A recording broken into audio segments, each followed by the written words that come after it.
Alam mo ba, minsan dumadaan tayo sa mga mall ng parang normal lang.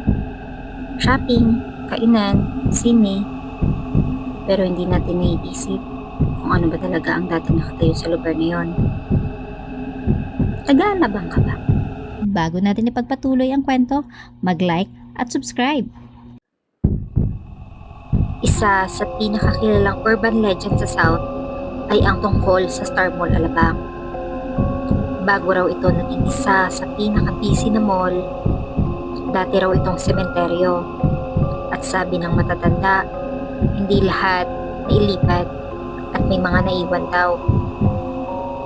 Kaya hindi nakakapagtaka na hanggang ngayon, puno pa rin ng mga kwento ng kababalaghan ang mall nito.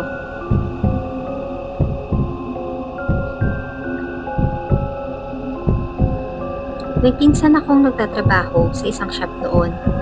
Lagi siyang naka-closing shift. Isang gabi, sinamahan ko siya. Bandang 9:30 na, halos lahat ng tindahan sarado na. Pati ibang ilaw nakadim na din.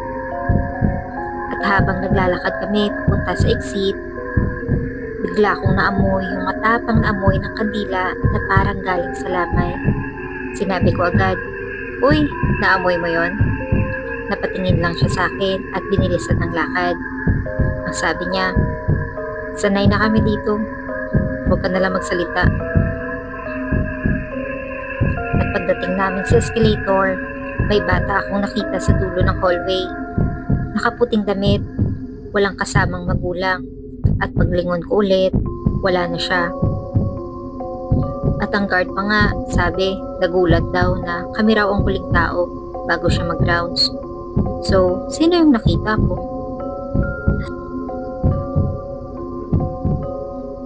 Kinuwento ko sa iba at halos lahat sila may sarili ring karanasan.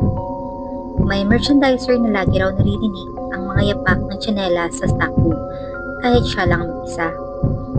Meron ding isang janitor na naglilinis ng CR at habang nagwawalis siya, may sumilip sa salamin pero wala naman talagang tao sa loob. Yung pinaka-creepy, may cashier na nagkwento. May matandang babae raw na pumilan ng tinapay. Nakipag-usap pa siya, pero pag abot niya ng sukle, wala na ang matanda. Sa CCTV, siya lang mag-isa. Pero may kinakausap siya. At hindi lang empleyado ang may mga kwento, may mga customer din. Meron daw mag-asawa na nanood ng sine sa late screening. At paglabas nila, sobrang tahimik na ng hallway. Doon nila naamoy ang bulaklak na parang pangburol. At paglingon nila, may babaeng nakaitim na naglalakad sa likod nila. At pagdating nila sa gilid ng escalator, nawala din ito. Meron ding mga sightings ng bata na naglalaro raw sa arcade. Nakita ng isang magulang na may kalaro yung anak niya na isa pang bata. Pero nang lapitan niya, naglaho bigla sa gitna ng machines. Isa sa pinakakilalang kwento tungkol sa Star Mall ay ang nangyari raw sa isang magkasintahan. Pumunta sila para manood ng bagong pelikula. At pagpasok nila, puno raw ang sinihan kaya medyo hirap silang maghanap ng upuan. Nung nakahanap din sila sa may gitna at tahimik na nanood. Nang matapos ang pelikula at bumukas ang ilaw, doon nila napansin na sila lang pala ang tao sa loob. Wala ang mga nakaupo sa paligid nila kanina. At kwento pa ng guard, hindi ito nag-iisa. At hindi lang ito ang isang beses nangyari. Maraming nagsabi sa Star Mall Cinema, hindi mo alam kung ang kasama mo bang nanonood ay kapwa mo tao o mga kaluluwang naiwan mula sa sementeryo noon.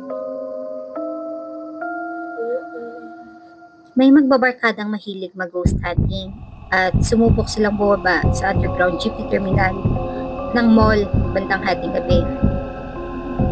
At pagpasok nila, ramdam agad nila ang kakaibang amoy, halo ng langis, usok at kandila.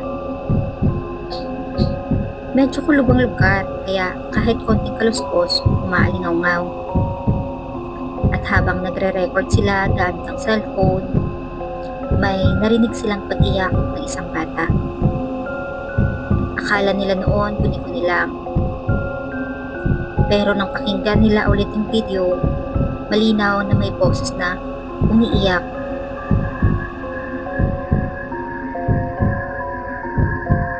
At sa video na nakuha nila, may sumilip na anino sa likod ng haligi. Pero nang silipin nila, doon mismo sa lugar, wala namang tao. At ang may pinakamaraming kwento ay ang mga guards na naka-duty sa gabi. Madalas daw silang makakita ng taong nakatayo sa dulo ng hallway sa CCTV. Pero pag pinuntahan na ng isa, wala na naman daw. May isang guard pa na nag-round sa sinihan bandang 1 AM. Nakita raw niya na may nakaupo sa gitna ng upuan. Parang lalaki.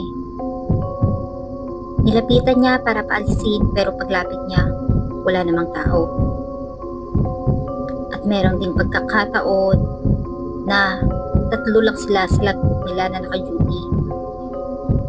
Pero sa CCTV, 4 sila. May isa pang guard na kasama na umiikot. Kaya hindi nakakapagtaka na sinasabi ng mga tao, hindi lang isa, hindi dalawa, kundi marami raw na kaluluwa ang nandyan sa Star Mall Alabang. At kapag gabi na at halos wala ng tao, hindi mo na alam kung sino ang kasalubong mo. Tao ba, bumulto, na naiwan mula sa dating sementeryo.